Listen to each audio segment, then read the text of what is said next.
Para que uma esposa saiba o seu lugar, nada melhor que um uniforme de trabalho. Aqui em casa, até a criadagem usa roupa de marca. Foi isso que a dona Vera disse, com um sorriso venenoso, enquanto entregava um uniforme de empregada doméstica para minha filha, no meio do salão de festas. No dia do casamento dela, o noivo, o Felipe, não defendeu a esposa. Pelo contrário, ele pegou o celular, começou a gravar e riu na cara da minha Camila. Ele disse que aquilo era o máximo. Eu estava sentada na primeira fila, o sangue ferveu nas minhas veias e meu coração parecia que ia explodir de tanto ódio. Mas eu não gritei. Eu não fiz um escândalo. Eu apenas alisei a saia do meu vestido simples, olhei para a minha bolsa velha que estava no meu colo e sorri. Um sorriso frio. Eles achavam que estavam pisando em duas mulheres pobres e indefesas. O que eles não sabiam é que dentro daquela bolsa surrada eu carregava o fim da arrogância deles. Eles não sabiam que eu tinha me preparado a vida inteira para aquele momento. Mas para vocês entenderem o gosto doce que eu senti quando me levantei daquela cadeira, eu preciso voltar no tempo. Preciso contar como uma simples secretária, viúva e sem dinheiro, conseguiu enganar uma das famílias mais ricas e perigosas de São Paulo. Meu nome é Helena Oliveira. Tenho 60 anos e as minhas mãos são grossas de tanto trabalhar. Criei minha filha, a Camila, sozinha, depois que o meu marido faleceu quando ela ainda era um bebê. Nós sempre vivemos na Vila Madalena, numa casa alugada, pequena, mas cheia de amor. A Camila cresceu vendo o meu esforço. Ela é doce, talvez doce demais para esse mundo cruel. Quando ela me disse que estava namorando o Felipe Cavalcante, eu senti um aperto no peito. O nome Cavalcante em São Paulo significa dinheiro, poder e nariz empinado. Eu tentei ficar feliz por ela. O Felipe parecia um príncipe, educado, bonito, cheiroso. Mas mãe sente quando tem algo errado. O cheiro de podridão começou a aparecer no dia em que conheci a mãe dele, a dona Vera Lúcia. Ela marcou nosso primeiro encontro num café chique no bairro dos Jardins. Eu cheguei 15 minutos adiantada, com minha melhor roupa, que na verdade era um conjunto de linho que eu tinha comprado numa liquidação anos atrás. A dona Vera chegou 30 minutos atrasada. Ela entrou no café como se fosse a dona do mundo, falando alto no celular, nem olhou na minha cara quando se sentou. Quando eu estendi a mão para cumprimentá-la, ela tocou na ponta dos meus dedos com nojo. Imediatamente depois, ela pegou um lenço umedecido da bolsa e limpou a mão, ali, na minha frente, como se eu tivesse passado alguma doença para ela. Eu engoli seco. A Camila, coitada, abaixou a cabeça, envergonhada. O garçom trouxe água. A dona Vera chamou o gerente e pediu para trocar o copo dela. Ela disse bem alto para todo mundo ouvir que aquela senhora, apontando para mim, tinha respirado na direção do copo dela e que ela não queria pegar germes de gente que anda de ônibus. Naquele momento, eu olhei para o Felipe. Eu esperava que ele defendesse a sogra. Esperava que ele dissesse: "Mãe, tenha respeito." Mas ele não disse nada. Pelo contrário, ele deu um sorrisinho de canto de boca e piscou para a mãe dele, como quem diz: "É isso aí, coloca ela no lugar dela." Foi ali que eu vi. O Felipe não amava a minha filha. Ele gostava de ter alguém para se sentir superior. Ele achava engraçado ver a Camila ser humilhada. Voltei para casa com o estômago embrulhado. A Camila chorou a noite toda, dizendo que a dona Vera era difícil, mas que o Felipe a amava. Eu sabia que não era verdade. Eu me lembrei da minha irmã, a tia Lourdes. A Lourdes casou com um homem rico também. Viveu 20 anos numa gaiola de ouro. Quando ele se cansou dela, colocou ela na rua com a roupa do corpo. Sem casa, sem dinheiro, sem profissão.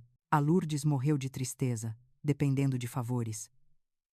Eu olhei para a Camila dormindo e jurei pela minha vida que a história não ia se repetir. Minha filha não ia ser outra Lourdes, ela não ia ficar na mão desses urubus. Mas eu não tinha dinheiro, minha conta no banco estava quase zerada. Como eu ia proteger minha filha de gente que tinha milhões? Foi aí que eu tomei a decisão mais dolorosa da minha vida. Eu tinha um carro velho, um Corsa que me levava para todo lado. Vendi, peguei o dinheiro e guardei numa caixa de sapatos. Mas não era suficiente. Eu precisava de mais. Eu precisava comprar um teto para minha filha, algo que fosse só dela, algo que aquele playboy não pudesse tocar. Eu abri a minha gaveta e tirei a caixinha de veludo. Lá dentro estava a única coisa de valor que me restava: a aliança do meu falecido marido. Era ouro puro, grossa, antiga. Era a lembrança do amor da minha vida. Eu beijei o anel. As lágrimas escorreram pelo meu rosto. Eu conversei com o meu marido, olhando para o teto da cozinha. Eu disse: Amor, me perdoa. Eu sei que você disse para eu nunca tirar isso do dedo. Mas é pela nossa menina. É para ela não ser pisada. Me ajuda, onde você estiver. No dia seguinte, eu fui até o centro da cidade. Entrei numa loja de compra de ouro. O homem pesou a aliança, olhou para mim com pena e me disse um valor. Era muito dinheiro para mim, mas pouco para o valor sentimental daquilo. Eu peguei o dinheiro sem olhar para trás. Juntei cada centavo. Fiz horas extras. Limpei escritórios nos finais de semana. Ninguém sabia. A Camila achava que eu estava fazendo cursos. Eu estava juntando munição. Procurei um advogado, o Dr. Siqueira, um homem sério, que entendeu o meu desespero. Eu disse para ele: Doutor Siqueira, eu quero comprar uma casa pequena, uma casa simples na Vila Madalena, mas tem que ser segredo, ninguém pode saber, e tem que ter um documento que diga que a casa é só da Camila, que o marido não pode vender, não pode alugar, não pode tocar. O Dr. Siqueira disse que existia uma cláusula assim. Nós encontramos a casa. Era pequena, precisava de pintura, mas tinha uma varanda cheia de flores e um quintal com sol. Era perfeita. Gastei tudo o que eu tinha e o que não tinha.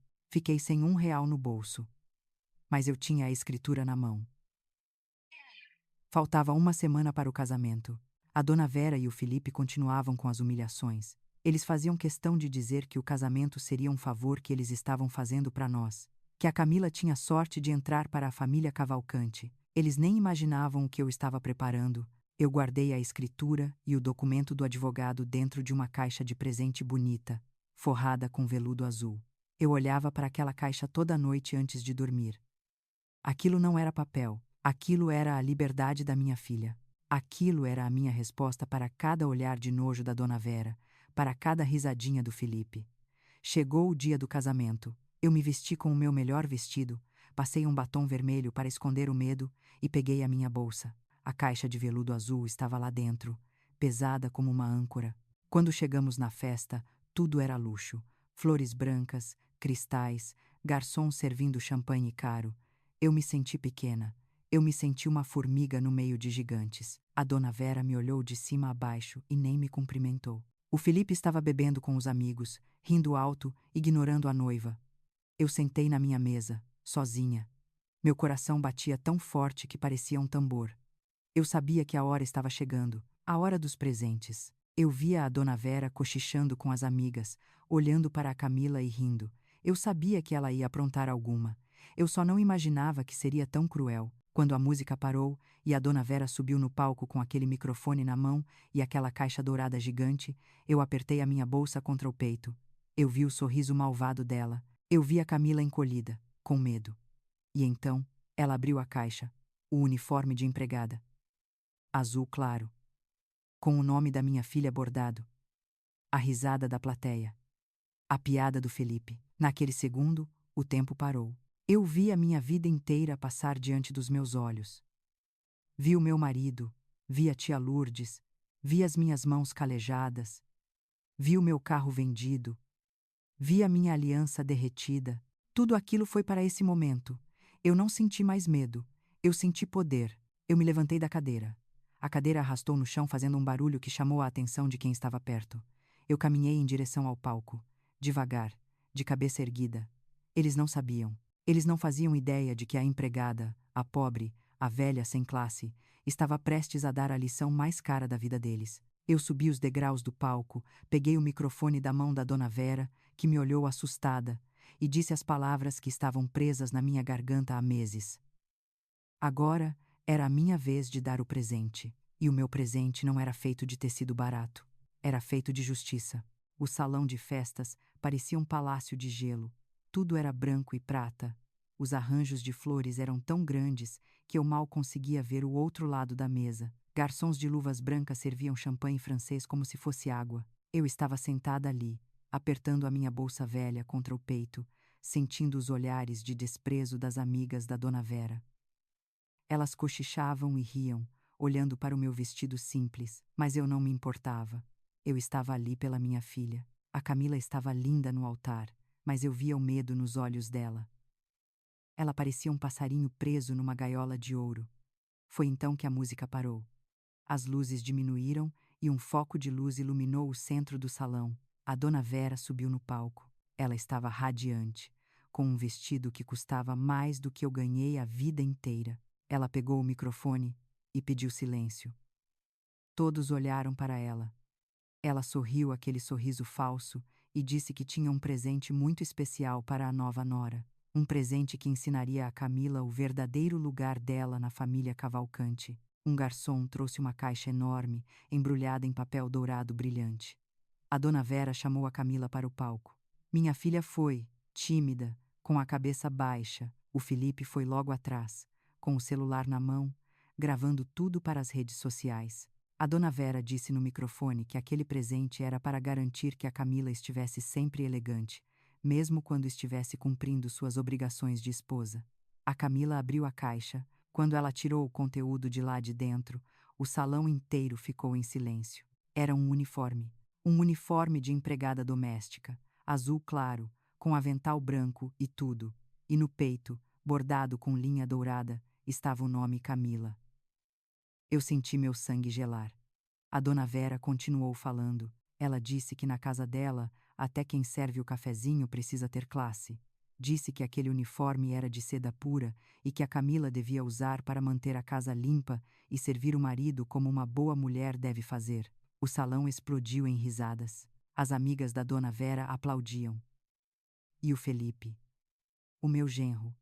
O homem que jurou amar a minha filha. Ele estava rindo. Ele deu um zoom com o celular no rosto choroso da Camila e disse que a mãe dele era genial. Disse que a Camila ia ficar linda servindo o jantar para os amigos dele. Eu vi minha filha tremer.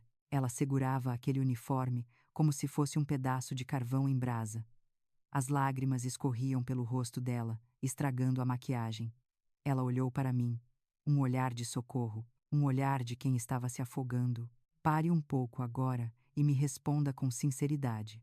Se fosse com a sua filha, você aguentaria essa humilhação calada? Você ficaria sentada vendo seu filho ou sua filha sendo tratados como lixo por gente que acha que dinheiro compra tudo? Eu sei que tem muita mãe que engoliria o choro para não estragar a festa. Mas eu não. Se você concorda que uma mãe tem que virar uma leoa para defender a cria, escreva aqui nos comentários a sua idade e a sua cidade. Eu quero saber onde estão as mulheres fortes desse Brasil. Quero saber quem está comigo nessa luta. Eu não pensei duas vezes. Levantei da minha cadeira.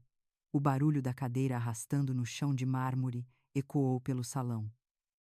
Todos olharam para mim. A empregada. A pobre. A viúva sem nada. Eu caminhei até o palco. Meus passos eram firmes. Eu não sentia minhas pernas, mas meu coração batia na garganta. Eu subi os degraus. A Dona Vera me olhou com nojo e perguntou o que eu estava fazendo ali. O Felipe virou o celular para mim, rindo, esperando mais um vexame. Eu peguei o microfone da mão da Dona Vera. Minha voz saiu calma, uma calma que eu não sabia que tinha. Eu disse que o presente dela era muito interessante. Disse que ela tinha deixado bem claro o que ela esperava da minha filha. Era a vez da mãe da noiva dar o presente. Eu abri a minha bolsa velha, tirei de lá a caixa de veludo azul. Pequena, simples, mas pesada. Eu entreguei para a Camila. Ela me olhou confusa. Eu disse para ela abrir. As mãos dela tremiam tanto que ela quase derrubou a caixa. Quando ela abriu, viu uma chave e 2 papéis dobrados. O Felipe, curioso e ganancioso, esticou o pescoço e perguntou o que era aquilo. Ele devia estar pensando que era alguma joia barata de família.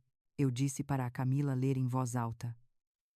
E ela leu. Com a voz embargada, ela leu o título do documento. Escritura Pública de Compra e Venda de Imóvel Urbano. Proprietária exclusiva Camila Oliveira. O sorriso do Felipe sumiu. A Dona Vera ficou pálida. O Felipe arrancou o papel da mão da Camila e perguntou o que significava aquilo. Eu cheguei bem perto dele, olhei no fundo dos olhos dele e disse que aquilo significava que a minha filha tinha um teto. que ela tinha uma casa. A Camila pegou o segundo papel, era uma procuração e um documento legal, com uma cláusula muito importante: a cláusula de incomunicabilidade. Eu expliquei para todos ouvirem. Eu disse que aquela casa era apenas da Camila, que o marido não podia vender, não podia alugar, não podia colocar o nome dele, e que se eles se divorciassem, a casa continuaria sendo apenas dela. O salão ficou mudo, nem o barulho dos talheres se ouvia. Eu me virei para a dona Vera, que parecia que ia ter um ataque ali mesmo. Eu apontei para o uniforme de empregada que ainda estava nas mãos da minha filha e disse a frase que estava guardada na minha alma. Eu disse que ela tinha dado um uniforme para minha filha servir a família dela, mas que eu tinha dado uma casa para minha filha ser a patroa da própria vida. Eu disse que dignidade não se compra em loja de grife. A dona Vera começou a gritar. Disse que eu era uma invejosa, que eu estava humilhando a família Cavalcante, que aquilo era um absurdo. Foi a melhor sensação da minha vida, ver a arrogância deles desmoronar diante de um pedaço de papel que eu comprei com o suor do meu rosto e com a aliança do meu marido. Se você está gostando de ver essa gente arrogante recebendo o troco, já deixa o seu like nesse vídeo e se inscreva no canal. Eu vou contar tudo o que aconteceu depois, porque essa guerra estava apenas começando. Vocês precisam ver como eles tentaram destruir a minha filha depois disso. Quando a dona Vera ia chamar os seguranças para me tirar de lá, algo incrível aconteceu. O doutor Otávio, o pai do Felipe, que tinha ficado calado a festa inteira, se levantou. Ele era um homem poderoso, respeitado. Todos esperavam que ele fosse me expulsar. Mas ele caminhou até mim. Ignorou a esposa histérica. Ignorou o filho mimado. Ele pegou a mão da Camila e disse que ela tinha muita sorte. Disse que ele queria ter tido a coragem de fazer o mesmo pela filha dele. Ele olhou para mim e disse que eu era uma mulher admirável. O Felipe ficou vermelho de raiva. Ele puxou a Camila pelo braço e disse que eles precisavam conversar. A festa acabou ali. O clima pesou. Os convidados começaram a ir embora, cochichando. Eu abracei a minha filha e disse para ela guardar aquela chave como se fosse a vida dela. Eu saí daquela festa de cabeça erguida. Peguei o ônibus para voltar para minha casa alugada. Eu não tinha mais carro, não tinha mais joias, não tinha mais dinheiro no banco, mas eu tinha a certeza de que a minha filha tinha para onde correr. Só que eu não sabia o que o Felipe ia fazer. Eu não sabia que o verdadeiro inferno ia começar na lua de mel. Eu fui para casa dormir, achando que tinha vencido uma batalha. Mas mal sabia eu que o meu genro estava planejando uma vingança psicológica terrível contra a minha menina. O telefone tocou de madrugada e o choro da Camila me disse que o pesadelo estava longe de acabar. Eu cheguei em casa naquela noite com os pés inchados e a alma em festa. Tirei os sapatos na entrada e me sentei no meu sofá velho. A casa estava silenciosa, mas dentro da minha cabeça eu ainda ouvia os aplausos e via a cara de tacho da dona Vera. Fiz um chá de erva doce e fui para a cama rezando para que a minha filha fosse feliz. Eu achei que tinha vencido a guerra. Eu achei que aquele papel assinado no cartório seria o escudo que protegeria a Camila de todo o mal. Como eu fui ingênua, eu não sabia que o mal tem muitas faces e que a pior delas não é a que grita. A pior face do mal é a que se faz de vítima. Eram 2 da manhã, quando o telefone tocou, aquele toque estridente no meio da madrugada que faz o coração de qualquer mãe parar. Eu atendi com as mãos trêmulas. Era a Camila. Ela não estava apenas chorando. Ela estava soluçando de um jeito que parecia que o ar tinha acabado no mundo. Perguntei o que tinha acontecido. Perguntei se o Felipe tinha batido nela, se ela estava machucada. A resposta dela foi pior do que um tapa. Ele não fala comigo, mãe. Ela disse com a voz embargada. Desde que saímos da festa, ele não olha na minha cara. Nós estamos no hotel mais caro da Bahia de frente para o mar, e ele está sentado na varanda de costas para mim, bebendo uísque. Eu senti um frio na espinha.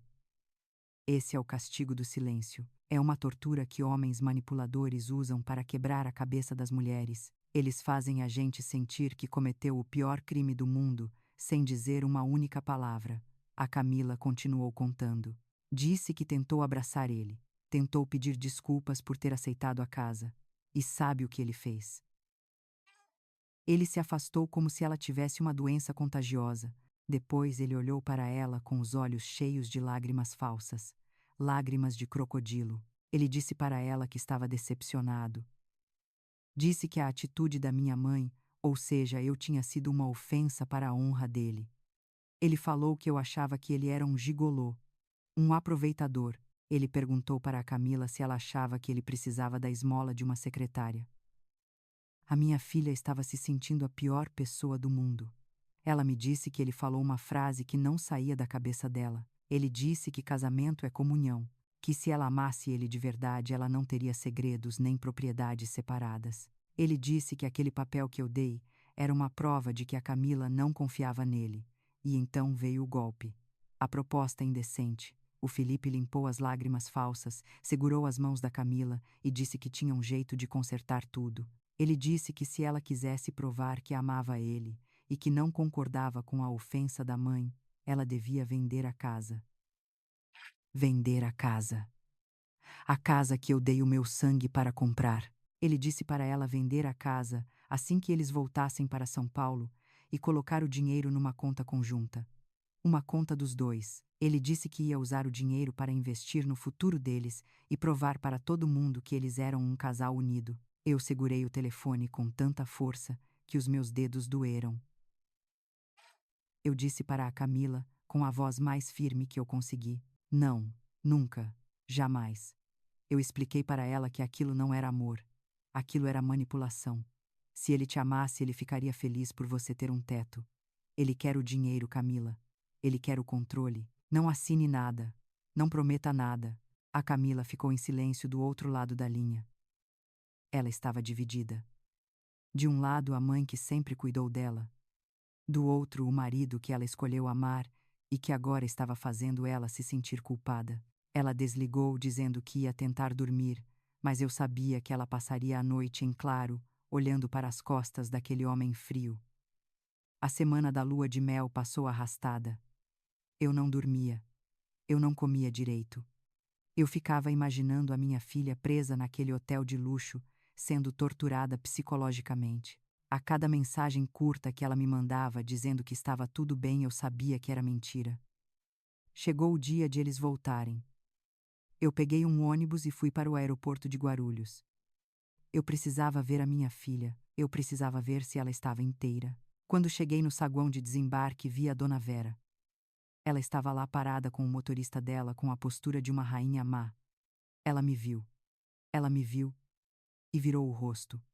Ela fingiu que eu era invisível, mas eu não me importei. Os meus olhos estavam fixos na porta automática, e então eles saíram. A cena que eu vi fez o meu estômago revirar. O Felipe vinha na frente andando rápido com as mãos nos bolsos, usando óculos escuros e fones de ouvido. Ele parecia um estranho. E atrás dele vinha a Camila. A minha menina vinha empurrando o carrinho com as 4 malas pesadas sozinha. Ela estava pálida. Tinha olheiras profundas. O cabelo estava preso de qualquer jeito. Ela parecia 10 anos mais velha do que na semana anterior. O Felipe não olhou para trás nenhuma vez para ver se ela estava conseguindo carregar o peso. Ele chegou perto da mãe dele, tirou os óculos e deu um beijo no rosto dela. A Dona Vera sorriu e passou a mão no rosto dele como se ele fosse um bebê. A Camila chegou logo depois ofegante. A Dona Vera nem olhou para ela.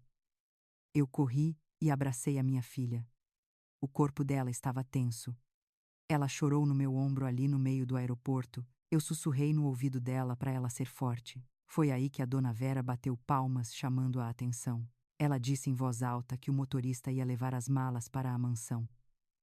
Ela disse que tinha preparado um jantar especial de boas-vindas e que eles precisavam conversar sério sobre onde o casal ia morar. Ela disse que tinha mandado preparar a suíte de hóspedes da mansão para eles ficarem até o Felipe decidir o que era melhor. O Felipe concordou na hora. Ele disse: vamos logo que eu estou cansado dessa viagem. Ele nem perguntou o que a Camila queria. Ele tratou a esposa como se fosse uma mala a mais que ia ser despachada para a casa da mãe dele. A Camila olhou para mim. Os olhos dela estavam cheios de medo.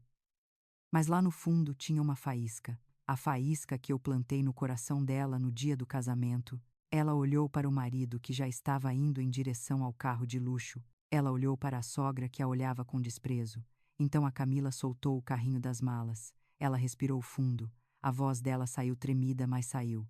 Ela disse: "Eu não vou." O Felipe parou. A dona Vera parou. O tempo parou no aeroporto.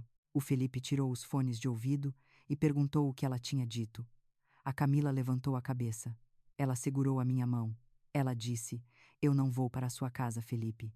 Eu tenho a minha casa, a casa que a minha mãe me deu. Eu vou para lá." A dona Vera ficou roxa. Ela disse que aquilo era um absurdo, que uma esposa deve seguir o marido. O Felipe veio para cima da Camila, com aquele olhar de raiva contida. Ele disse entre os dentes para ela deixar de ser ridícula e entrar no carro. Mas a Camila não se mexeu. Ela apertou a minha mão com força. Ela disse: "Eu vou para minha casa na Vila Madalena. Se você é meu marido, você vem comigo. Senão você vai para a casa da sua mãe." O Felipe olhou em volta. Viu que as pessoas estavam começando a olhar. Ele não podia fazer um escândalo ali. Ele praguejou baixo. Ele disse que ia, mas que eles iam ter uma conversa muito séria. A dona Vera entrou no carro dela, batendo a porta furiosa. O Felipe chamou um táxi executivo, jogou as malas dentro com raiva e entrou. A Camila me deu um último abraço rápido e entrou no carro com ele. Eu vi o carro se afastar na direção da Vila Madalena. Eu fiquei sozinha na calçada do aeroporto. Eu sabia que a minha filha tinha vencido uma batalha. Mas a guerra estava longe de acabar. Eles estavam indo para a casa nova. A casa pequena e simples que eu comprei com tanto sacrifício. Eu sabia que o Felipe ia odiar cada tijolo daquele lugar. Eu sabia que ele ia fazer da vida da minha filha um inferno dentro daquelas paredes. Peguei o meu ônibus de volta para casa com o coração apertado. Eu sentia que algo terrível ia acontecer naquela casa nova. O Felipe não era homem de aceitar perder o controle. E a Camila, a minha doce Camila, estava prestes a descobrir o que acontece quando a gente tranca uma fera dentro de uma gaiola que ela não escolheu. A casa da Vila Madalena era um sonho. Tinha paredes amarelas, um jardim cheio de flores e uma varanda que recebia o sol da manhã. Era o tipo de casa que abraça a gente. Mas quando o Felipe entrou lá pela primeira vez, ele olhou para as paredes como se elas estivessem sujas de lama. Ele não tirou os óculos escuros. Ele parou no meio da sala vazia, com as mãos nos bolsos de uma calça que custava mais do que a minha mobília inteira, e soltou um suspiro pesado. Ele disse que o lugar cheirava a mofo. Disse que o bairro era barulhento e que não tinha onde estacionar o carro importado dele, sem correr risco de ser riscado. A Camila estava tão animada no começo. Ela corria de um lado para o outro, planejando onde ia colocar o sofá, onde ia pendurar os quadros que ela pintava. Ela queria encher a casa de cor. Ela queria vida. Mas a alegria dela durou pouco. Durou exatamente até o caminhão de mudança chegar com as coisas dele. O Felipe não trouxe apenas roupas. Ele trouxe o frio, ele trouxe a arrogância. Ele olhou para os quadros coloridos que a Camila tinha pintado com tanto amor e perguntou se ela ia pendurar aquilo na parede. Ele disse que parecia arte de criança. Disse que uma casa de respeito precisava ser sóbria, elegante. Eu estava lá ajudando a desfazer as caixas. Eu vi a minha filha murchar. Ela baixou os quadros e guardou de volta no armário. Ela disse que talvez ele tivesse razão, que talvez fosse melhor deixar as paredes brancas. Foi assim que começou. Aos poucos, o Felipe foi apagando a cor da vida da minha filha. Ele contratou um decorador amigo da mãe dele. Um homem que entrou na casa torcendo o nariz e sugeriu trocar tudo. As paredes amarelas foram pintadas de cinza. O jardim florido foi substituído por pedras brancas e plantas que pareciam de plástico. Os móveis confortáveis foram trocados por peças de metal e vidro, frias e duras. A casa, que era para ser o refúgio da Camila, virou um consultório médico. Virou um lugar sem alma. E a minha filha, que sempre amou vestidos estampados, começou a usar roupas beges e pretas, para combinar com a casa, para combinar com ele. Eu ia visitar a Camila toda semana, mas cada visita era um aperto no coração. O Felipe nunca estava lá, mas a presença dele era sentida em cada canto. A Camila falava baixo, como se tivesse medo de acordar um monstro. Ela parou de ver as amigas. A Laura, a melhor amiga dela desde a escola, me ligou preocupada. Disse que a Camila não respondia mais às mensagens. Disse que convidou a Camila para o aniversário dela. E a minha filha disse que o Felipe não gostava daquele tipo de ambiente. Eu tentava conversar. Eu dizia à filha: cadê aquela menina alegre? Cadê a sua essência? Ela sorria um sorriso triste e dizia que estava amadurecendo. Que o casamento exigia sacrifícios, que o Felipe só queria o melhor para a imagem deles. Imagem. Tudo era imagem. Mas o pior dia, o dia que me fez perceber que a minha filha não estava morando numa casa, mas sim numa prisão de luxo, foi um domingo de chuva. Eu acordei cedo e preparei o prato favorito da Camila. Feijoada, daquelas completas, com couve, farofa, laranja e bastante tempero. Aquele cheiro de alho e louro que inunda a casa e traz conforto. Coloquei tudo em potes térmicos. Peguei o guarda-chuva e fui para a Vila Madalena. Eu queria trazer um pouco de calor para aquele lugar gelado. Quando cheguei, a Camila abriu a porta. Ela estava mais magra. Os olhos estavam fundos. Quando ela sentiu o cheiro da feijoada, os olhos dela brilharam. Ela me abraçou e disse que estava morrendo de saudade da minha comida. Nós fomos para a cozinha. Eu comecei a arrumar a mesa. A Camila estava rindo, me contando uma história engraçada sobre o carteiro. Por um momento, parecia que tudo estava bem. Então, a porta da frente se abriu. O barulho da chave na fechadura fez a Camila parar de rir na mesma hora. Os ombros dela ficaram tensos. O sorriso sumiu. O Felipe entrou. Ele estava molhado da chuva e irritado. Ele jogou as chaves em cima do móvel de vidro com força. Ele entrou na cozinha e parou. Ele franziu o nariz, como se sentisse um cheiro podre. Ele perguntou: que cheiro era aquele? Perguntou se a Camila estava fritando gordura dentro de casa. Eu disse que era feijoada, que eu tinha trazido para o almoço. Eu tentei ser simpática. Eu disse: Felipe, senta, está quentinha. Ele olhou para a panela aberta em cima do fogão. Olhou para o prato que a Camila já tinha se servido. Ele soltou uma risada debochada. Ele disse que não comia aquilo. Disse que era comida pesada, gordurosa, comida de gente que não se cuida. Disse que a mãe dele jamais permitiria aquele cheiro na mansão. A Camila tentou defender. Ela disse: amor, é a comida da minha mãe. É uma delícia. Experimenta um pouco. O Felipe olhou para ela com desprezo. Ele disse que ela podia comer o lixo que quisesse, mas que ele não ia intoxicar o corpo dele. Então ele fez uma coisa que eu jamais vou esquecer. Ele tinha um cachorro, um Lulu da Pomerânia pequeno e branco, que ele tratava melhor do que tratava a esposa.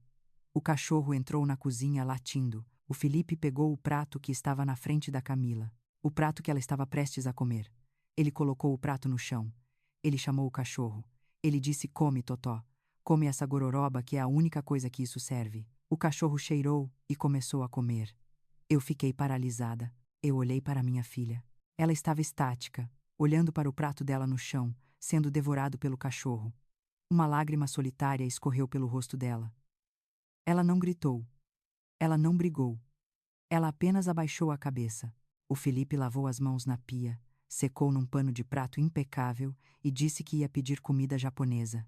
Disse que ia pedir um delivery de um restaurante caro porque ele precisava comer comida de verdade. Ele saiu da cozinha como se nada tivesse acontecido. Eu senti uma dor no peito que quase me derrubou. Aquilo não foi apenas uma ofensa à minha comida. Aquilo foi um recado.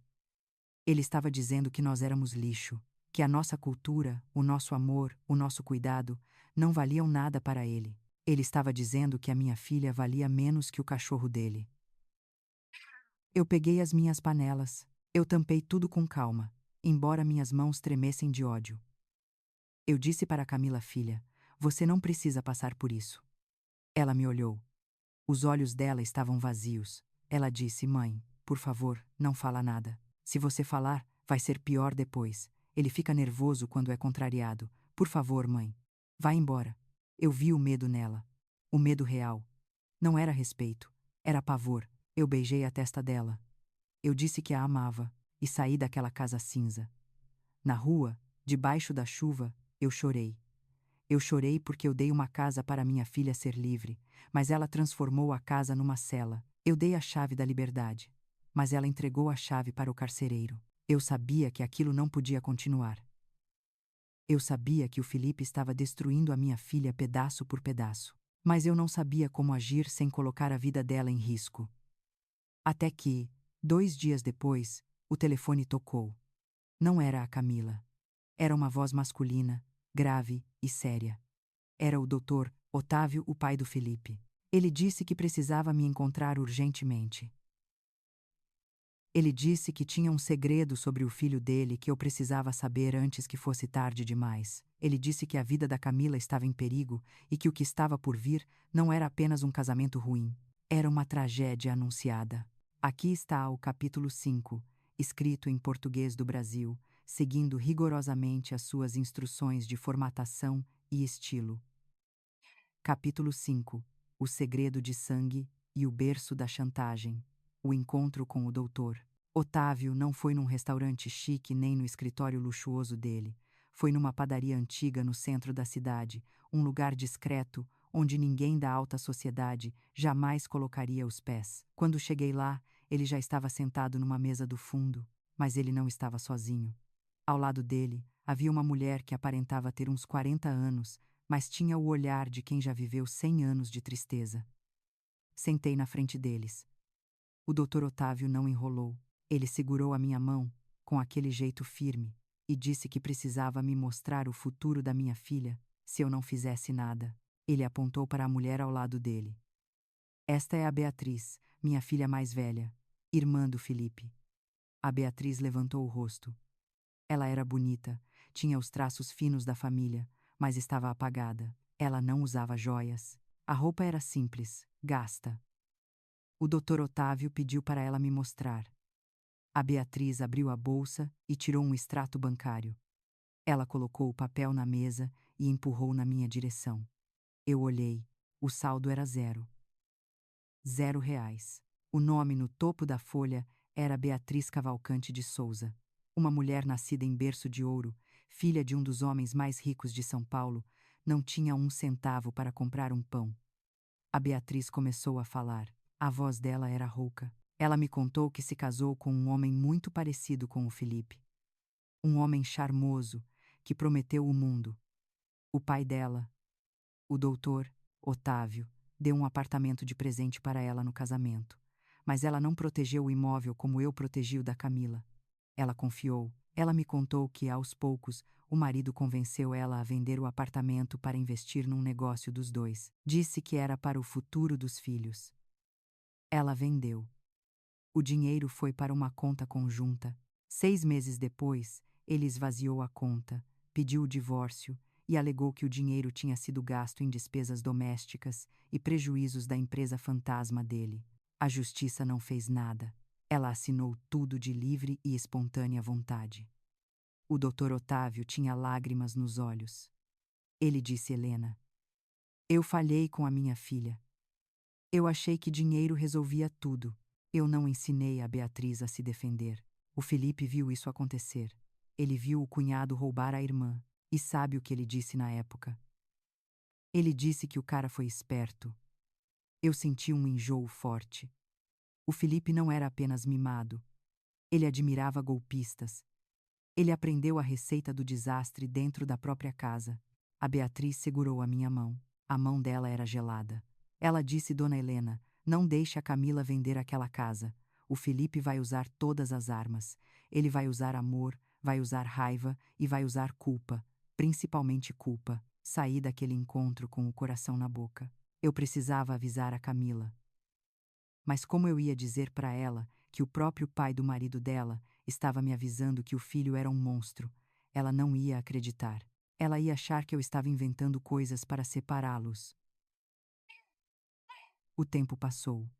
Umas semanas de calmaria falsa. Até que num domingo de manhã, a Camila apareceu na minha porta. Ela estava pálida. As mãos tremiam. Eu preparei um chá e perguntei o que tinha acontecido. Ela me olhou com aqueles olhos grandes e cheios de medo e disse a frase que mudou tudo: Mãe, eu estou grávida. O mundo parou por um segundo. Eu ia ser avó. Aquilo deveria ser a notícia mais feliz da minha vida. Eu deveria pular de alegria, abraçar a minha filha, começar a tricotar sapatinhos. Mas a primeira coisa que eu senti foi pânico. Um bebê. Um bebê prenderia a Camila ao Felipe para sempre. Eu abracei ela. Eu disse que amava o bebê, que eu ia ajudar em tudo. Mas eu vi que ela não estava chorando de emoção. Ela estava chorando de desespero. Eu perguntei o que o Felipe tinha dito. A Camila se soltou do meu abraço e sentou no sofá. Ela me contou que quando deu a notícia, o Felipe não sorriu. Ele não beijou a barriga dela. Ele não chorou de emoção. Ele olhou para ela, depois olhou em volta da casa simples da Vila Madalena, aquela casa que eu comprei com tanto suor, e fez uma careta de nojo. Ele disse que um filho dele não podia nascer naquele lugar. Ele disse que um cavalcante não podia engatinhar num chão de cimento queimado. Ele disse que aquela casa era um ovo e que não cabia uma família de verdade ali. A Camila disse para ele que eles podiam arrumar o quarto de hóspedes, que podiam pintar, fazer uma reforma. O Felipe riu na cara dela. Ele disse que não ia gastar um centavo numa casa que não era dele, numa casa que era uma esmola da sogra, e então ele lançou a cartada final. A mesma cartada que o marido da Beatriz usou. Ele disse para a Camila que, agora que eles iam ter um filho, eles precisavam pensar grande. Ele disse que ela tinha que vender a casa da Vila Madalena, que com o dinheiro da venda, mais um dinheiro que ele dizia ter guardado, eles podiam dar entrada num apartamento de alto padrão nos Jardins, perto da mãe dele, perto das escolas boas. Ele disse a frase que me fez lembrar do aviso da Beatriz. Ele disse: amor, se você não vender essa casa, você está sendo egoísta com o nosso filho. Você quer que o nosso filho cresça num bairro de pobre? Você prefere o seu orgulho ou o futuro do nosso bebê? A Camila olhou para mim, na minha sala, com as lágrimas escorrendo. Ela disse: mãe, talvez ele tenha razão, talvez eu esteja sendo teimosa. É pelo meu filho. Eu quero o melhor para ele. Eu segurei os ombros dela. Eu sacudi a minha filha. Eu disse: Camila, acorda. Isso não é pelo bebê, isso é pelo controle. Se você vender a casa, o dinheiro vai virar pó na mão dele. Você vai ficar sem teto e com uma criança no colo. O melhor para o seu filho é ter uma mãe segura. Uma mãe com um teto que ninguém pode tirar, mas ela estava balançada. Os hormônios, o medo, a pressão. O Felipe sabia exatamente onde apertar. Ele estava usando a criança que nem tinha nascido ainda como arma de chantagem. Naquela semana, a pressão aumentou. O Felipe começou a trazer corretores de imóveis para visitar a casa, sem nem perguntar para a Camila. Ele dizia para os corretores que a esposa estava ansiosa para vender. Ele mostrava a casa como se fosse dele. A Camila me ligava todo dia. Ela dizia que não aguentava mais as brigas, que o Felipe dizia que ela era uma mãe ruim, antes mesmo do bebê nascer, que a dona Vera ligava dizendo que já tinha escolhido a decoração do quarto do neto no apartamento novo nos Jardins. Eles estavam cercando ela. Até que, numa terça-feira à noite, o telefone tocou. Era a Camila. A voz dela era diferente. Estava vazia. Sem vida. Ela disse: mãe, eu não aguento mais brigar. Eu vou assinar. O Felipe trouxe um documento. Ele disse que é só uma promessa de venda, para garantir o apartamento novo. Ele disse que se eu assinar, as brigas acabam. Ele prometeu que vai ser carinhoso de novo. Eu vou assinar amanhã de manhã. Eu gritei no telefone. Eu disse para ela não fazer aquilo, mas ela desligou. Eu fiquei ali, com o telefone na mão, ouvindo o sinal de ocupado. O desespero tomou conta de mim. Eles iam vencer, eles iam tirar tudo dela. E o pior, iam tirar usando o próprio filho dela como moeda de troca. Eu precisava fazer alguma coisa. Mas eu não podia invadir a casa. Eu não podia bater no Felipe. Eu precisava ser mais esperta. Eu precisava de ajuda profissional. Liguei para o doutor Siqueira no meio da noite. Ele atendeu com a voz de sono, mas quando eu contei o que estava acontecendo, ele ficou alerta na hora. Ele disse que aquele documento que o Felipe queria que ela assinasse provavelmente era uma armadilha jurídica. Ele disse: Helena, se ela assinar isso, ela pode estar abrindo mão da cláusula de proteção. Nós precisamos impedir isso agora.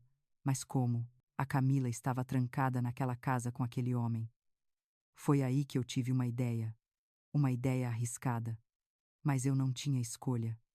Eu peguei a minha bolsa. Eu peguei a chave reserva da casa da Camila, aquela que ela me deu escondida no dia da mudança. Eu chamei um táxi. Eu não ia lá para conversar. Eu ia lá para resgatar a minha filha. Eu só não sabia que a noite ia terminar em polícia, gritaria e uma revelação que faria o Felipe mostrar a verdadeira face do monstro que ele era. Eu não esperei o dia clarear direito. Peguei um táxi e fui direto para o escritório do Dr. Siqueira. Eu precisava saber se aquele papel que o Felipe queria que a Camila assinasse tinha validade. O advogado me recebeu com a cara de quem já viu muitas tragédias familiares. Ele me disse que qualquer documento assinado sob pressão podia ser anulado. Mas ele me avisou de uma coisa que fez meu sangue gelar. Ele disse que homens como o Felipe, quando perdem o controle no papel, costumam tentar recuperar o controle na força. Saí do escritório e fui encontrar a Camila numa padaria perto da casa dela. Ela estava com olheiras profundas. Eu disse para ela que nós não íamos deixar ela assinar nada. Eu disse que a lei estava do nosso lado. A Camila parecia aliviada, mas eu via o medo nos olhos dela. O medo de voltar para casa e enfrentar o marido. Ela voltou para casa na hora do almoço. Eu pedi para ela ir para minha casa, mas ela disse que precisava pegar umas roupas e conversar com o Felipe uma última vez. Ela queria tentar fazer ele entender que não podia vender a casa. Foi a pior decisão que ela poderia ter tomado. A tarde passou arrastada. O céu de São Paulo ficou preto, uma tempestade daquelas de verão começou a cair. Raios cortavam o céu e o trovão fazia as janelas da minha casa tremerem. Eu ligava para a Camila e caía na caixa postal. Uma vez, 2 vezes, 10 vezes, o meu coração de mãe começou a bater num ritmo diferente. Um ritmo de pânico. Eram 11 horas da noite quando o telefone finalmente tocou. Não era uma chamada normal. Era um pedido de socorro. A voz da Camila estava baixa, sussurrada, como se ela estivesse escondida dentro de um armário. Mãe, pelo amor de Deus, me ajuda. Ele descobriu que eu fui no advogado. Ele ficou louco. Eu perguntei onde ela estava. Ela disse que estava trancada no quarto de hóspedes. Ela disse que o Felipe tinha chegado em casa bêbado e furioso. Ele gritou que eu estava traindo a confiança dele. Ele disse que se eu não assinasse o papel por bem, eu ia assinar por mal. E então a linha ficou muda. Mas antes de cair eu ouvi um barulho. O barulho de algo quebrando. E a voz do Felipe gritando do outro lado da porta dizendo que ela ia aprender a respeitar o chefe da família. Eu não pensei. Eu agi. Eu não podia ir lá sozinha. O Felipe era um homem jovem e forte, e eu sou uma senhora de 60 anos. Mas eu tinha algo que ele não tinha. Eu tinha amigos leais. Corri na casa do vizinho, o seu Jorge. Ele é um homem simples, encanador forte como um touro. Ele estava dormindo. Mas quando eu bati na porta dele na chuva e expliquei que a minha filha estava em perigo, ele nem perguntou nada. Ele vestiu uma capa de chuva, pegou a caixa de ferramentas pesada dele e chamou o filho, o Marquinhos, que é lutador de jiu-jitsu. Entramos no carro velho do seu Jorge e fomos rasgando as ruas alagadas de São Paulo. A chuva batia no para-brisa com tanta força que a gente mal enxergava a rua. Eu rezava para todos os santos para chegar a tempo. Eu imaginava a minha filha grávida sozinha no escuro com aquele monstro. Chegamos na Vila Madalena. A rua estava deserta. A casa estava numa escuridão total. O Felipe tinha cortado a luz. Só se via a silhueta da casa contra os relâmpagos. O portão da frente estava trancado. O Marquinhos pulou o muro como se fosse um gato e abriu o portão para nós. Nós corremos para a porta da frente. Eu bati. Gritei. Felipe, abre essa porta agora. Nenhuma resposta. Só o barulho da chuva. O seu Jorge olhou para mim. A água escorria pelo rosto dele. Ele disse: Dona Helena, a gente vai ter que arrombar. Eu fiz que sim com a cabeça. O seu Jorge pegou uma marreta da caixa de ferramentas. O som do metal batendo na madeira maciça da porta foi o som mais assustador e mais bonito que eu já ouvi. Uma pancada. 2 pancadas. Na terceira, a fechadura cedeu. A porta abriu com um estrondo. A casa estava um breu. Eu acendi a lanterna do celular. O cheiro de álcool era forte na sala. Garrafas quebradas no chão. Os móveis cinzas que ele tanto gostava estavam revirados. Nós subimos a escada correndo. Eu gritava o nome da Camila. Ouvi um choro vindo do quarto do fundo. Aquele quarto que ele queria transformar em escritório. A porta estava trancada. O Felipe estava sentado no chão do corredor, encostado na porta, segurando uma garrafa de uísque. Ele olhou para nós com os olhos vermelhos e vidrados. Ele riu, um riso mole e sem sentido. Ele disse que a gente não podia entrar. Disse que estava educando a esposa. Disse que ela precisava aprender quem mandava. O Marquinhos não teve paciência. Ele pegou o Felipe pelo colarinho da camisa cara e levantou ele do chão como se fosse um boneco de pano. Ele encostou o Felipe na parede e disse para ele não se mexer. O Felipe estava tão bêbado que nem reagiu, só ficou resmungando que a casa era dele. O seu Jorge veio com a marreta na porta do quarto. Ele disse Camila se afasta da porta e deu uma pancada seca na fechadura. A porta abriu. A cena que eu vi partiu o meu coração em 1000 pedaços. A minha filha estava encolhida no canto do quarto, abraçada aos joelhos, tremendo de frio e de pavor. Ela estava no escuro total. Não tinha luz, não tinha água, não tinha nada. Só o medo. Quando eu a iluminei com a lanterna, ela protegeu o rosto, achando que era ele. Quando ela viu que era eu, ela soltou um grito que parecia que estava preso na garganta há horas. Mãe! Eu corri e abracei ela. Ela estava gelada. O corpo dela tremia sem parar. Eu passei a mão na barriga dela. O meu neto. O meu neto estava ali no meio daquela guerra. Vamos embora, eu disse. Agora. Eu ajudei a Camila a levantar. Ela mal conseguia andar. O seu Jorge iluminava o caminho. Quando passamos pelo corredor, o Felipe ainda estava encostado na parede, segurado pelo Marquinhos. Ele olhou para a Camila e teve a coragem de dizer que se ela saísse por aquela porta, ela nunca mais entrava. Disse que ela estava abandonando o lar. Eu parei na frente dele. Eu olhei nos olhos daquele homem patético. Eu disse com toda a calma do mundo: ela não está abandonando o lar, Felipe. Ela está se livrando do lixo. E o lixo é você. Nós descemos a escada. A Camila chorava baixo. Nós entramos no carro do seu Jorge. Eu olhei para trás uma última vez. A casa cinza. A casa triste. A casa que deveria ser um sonho e virou um pesadelo. Mas eu não sentia pena.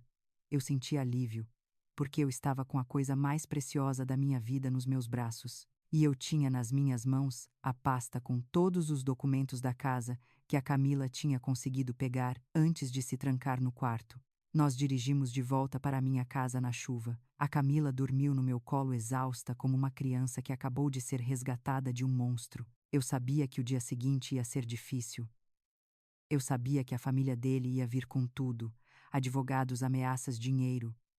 Mas eu não tinha medo, porque naquela noite de chuva eu descobri que não existe força maior no mundo do que uma mãe defendendo a sua cria. E o Felipe Cavalcante ia descobrir que mexer com a minha filha foi o pior erro da vida dele. A guerra judicial estava apenas começando e eu estava pronta para atirar. Os dias seguintes ao resgate foram um inferno particular. O telefone da minha casa não parava de tocar. Era o Felipe.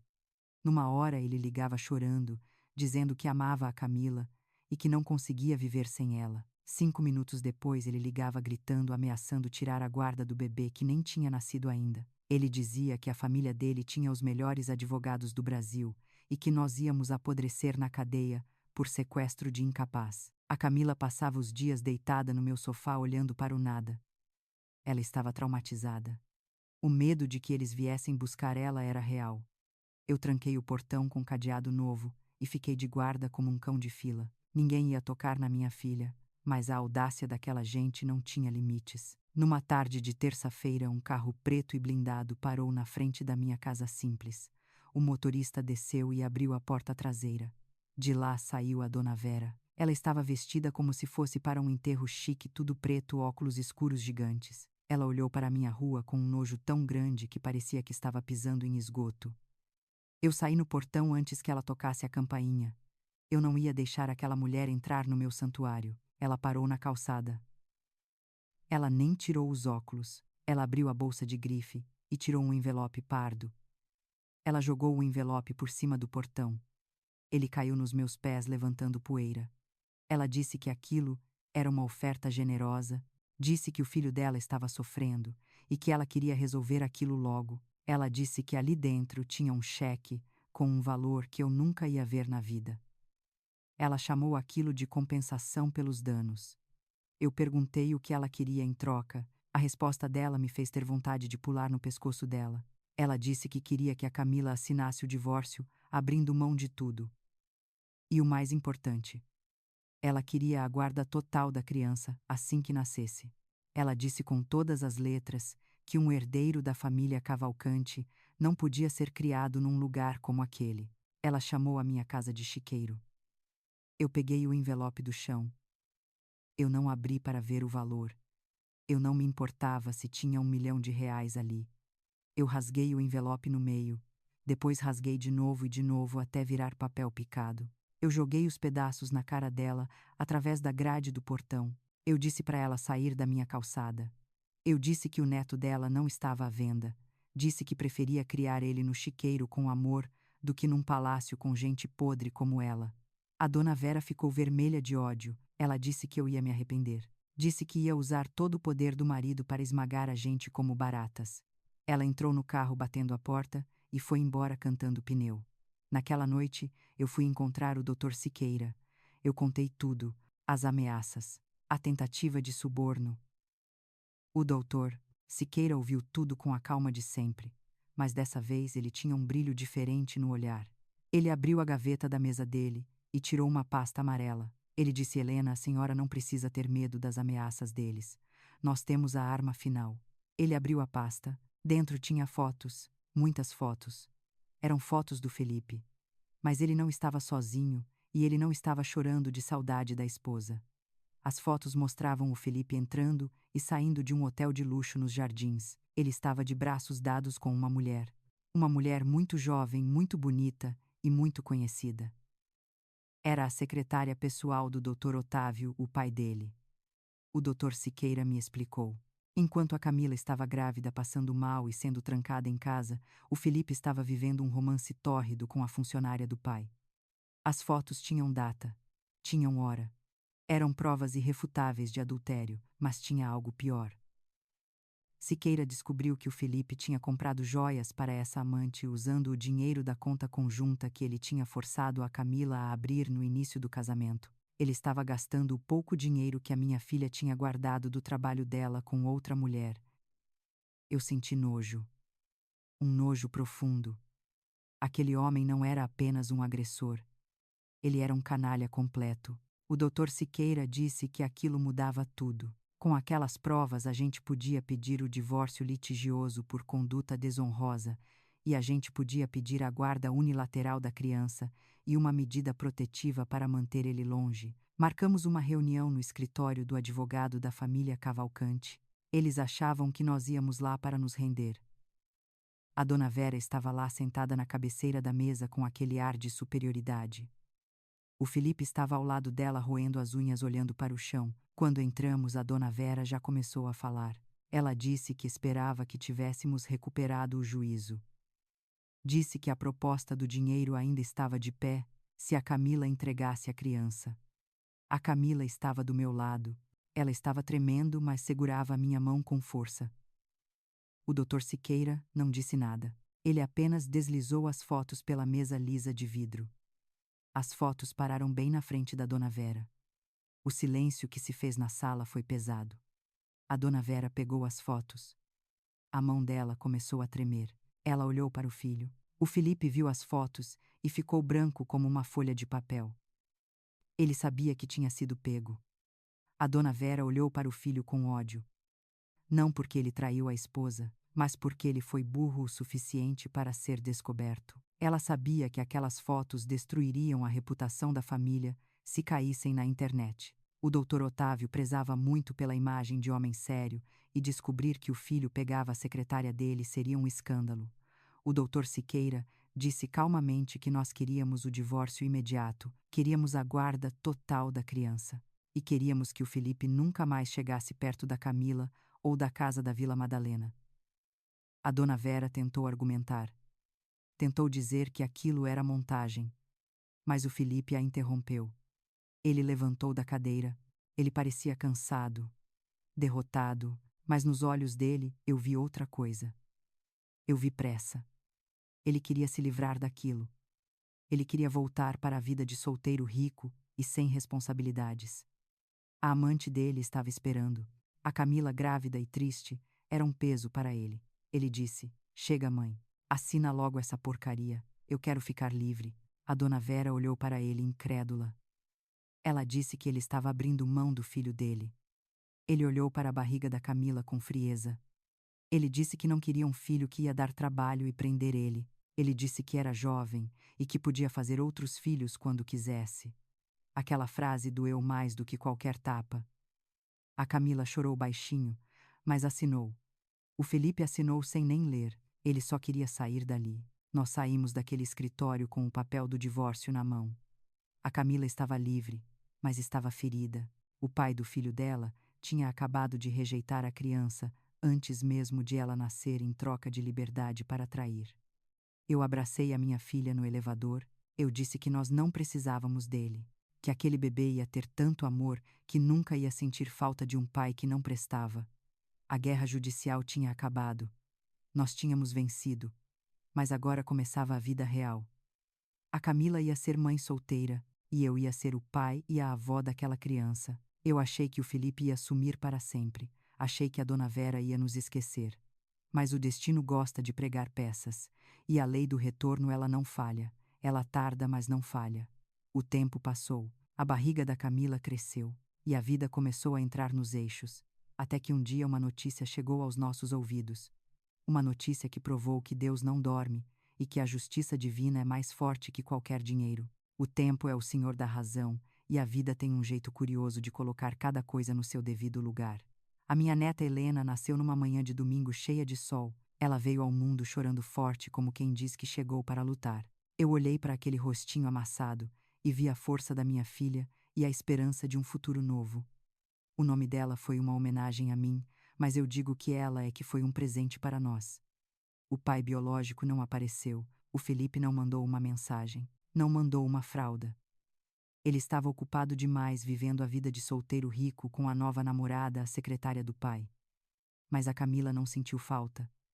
Ela estava cercada de amor. O primeiro ano da Helena foi um ano de cura. A Camila voltou a trabalhar. Ela é talentosa e logo foi promovida. A casa da Vila Madalena que o Felipe tinha transformado num mausoléu cinza voltou a ter cor. A Camila pintou as paredes de amarelo de novo, encheu a varanda de flores, o cheiro de bolo de fubá voltou a reinar na cozinha. Aquele lugar deixou de ser uma prisão e voltou a ser um lar. Enquanto a nossa vida florescia, a vida dos Cavalcante murchava. A lei do retorno não falha, e ela chegou galopando para cima deles. Primeiro foi a dona Vera. A mulher que se achava a dona do mundo morreu sozinha num quarto de hospital de luxo. Dizem que as enfermeiras não aguentavam a amargura dela. Ela morreu cercada de aparelhos caros, mas sem ninguém para segurar a mão dela. O dinheiro não comprou companhia para o último suspiro. Depois foi a vez do Felipe.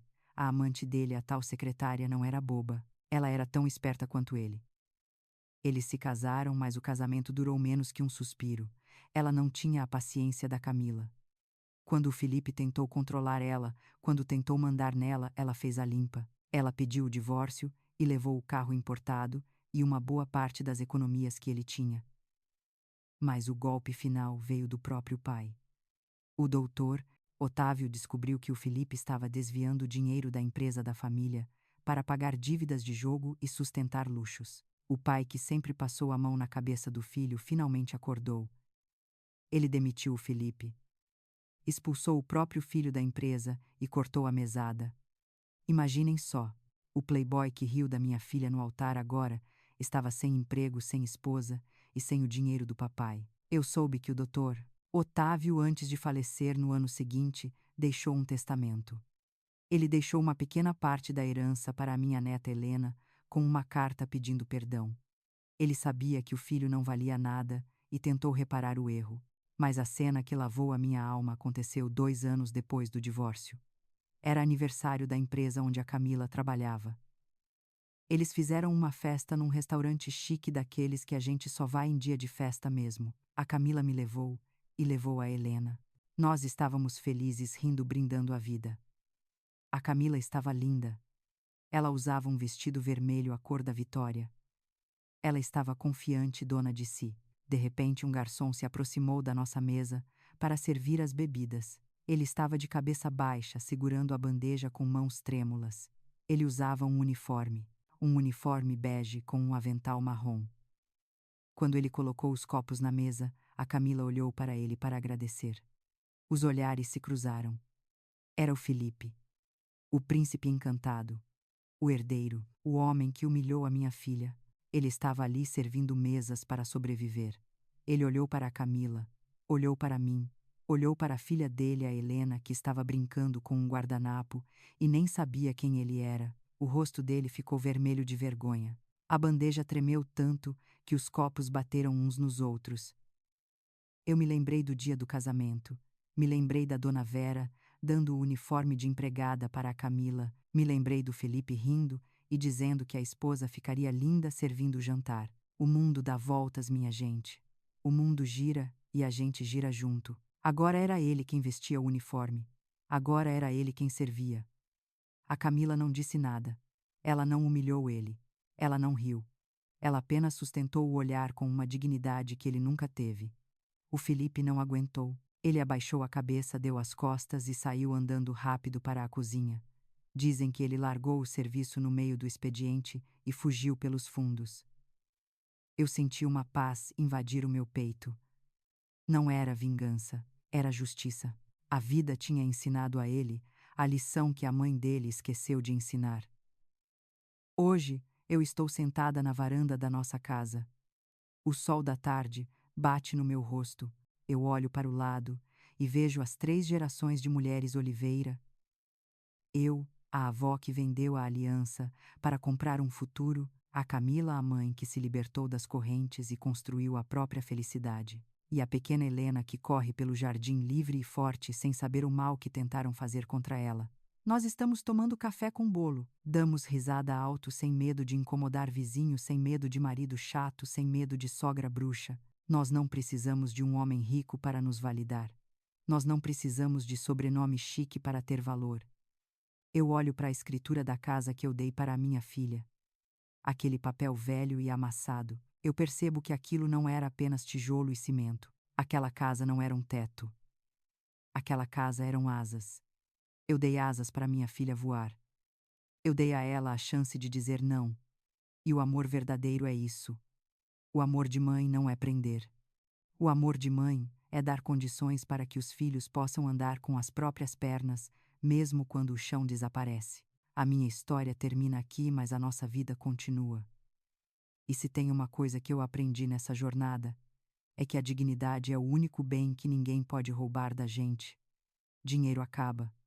Beleza passa, mas a honra de deitar a cabeça no travesseiro e saber que você não pisou em ninguém, isso é eterno.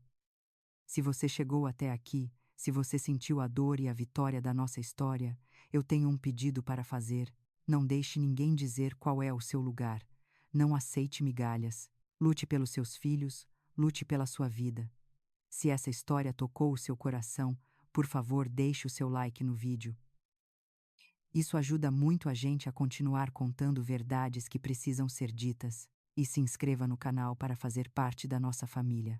Aqui a gente não usa uniforme de empregada, aqui a gente usa a coragem. Compartilhe essa história com uma mulher que precisa saber que ela é forte. Vamos espalhar essa mensagem. Obrigada por me ouvir. Um beijo grande da Dona Helena e fiquem com Deus.